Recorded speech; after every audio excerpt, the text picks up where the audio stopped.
All right, guys, so let's talk about thyroid. Thyroid is something that a lot of people want to know more about.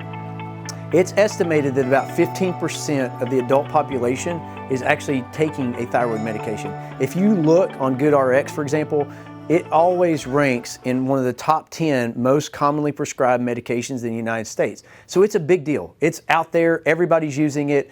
The question is, if I have a thyroid issue, which medication should I use? So I'm gonna kind of explain this a little bit. The thyroid gland is a gland that makes up about 4 hormones, and we're gonna talk about that. You've got T1, T2, T3, and T4.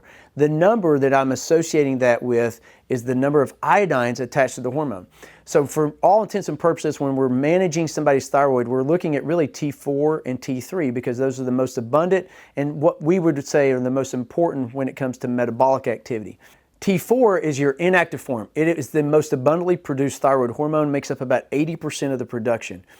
That is what is made in the synthetic form that we call levothyroxine, or the trade name would be Synthroid. So most people who use thyroid medication have used levothyroxine or Synthroid. T3, which is a smaller percentage of the production, is your active form. This is really the metabolic regulator. T3 really matters, and you have to convert T4 to T3 through an enzymatic process where we lose an iodine to get that activity to occur. So oftentimes what happens is you get put on a medication like levothyroxine or a synthetic T4, but we never convert it. We never actually utilize it to the active form of the thyroid, which is T3. So the American Thyroid Association actually released a study looking at the difference between desiccated thyroid and levothyroxine. And what they were trying to decide is what patient prefers this medication over another.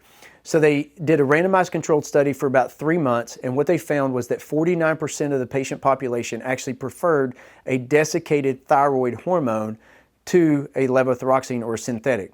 Only 19% of the patient population in that study preferred levothyroxine, and 23% really had no opinion about it. So what is desiccated thyroid? Because most people aren't even aware of this. Desiccated thyroid is an animal thyroid. Most often we use it in the form of a pig thyroid, and it is a combo of both T4, which is that inactive form, and T3, which is our active form of thyroid. So we're able to impact the T3 levels greater, which oftentimes is associated with symptom relief. These medications come in a trade name like Armour Thyroid, that you may have heard of that, or Nature Thyroid. Those are very commonly used in this group of desiccated thyroids.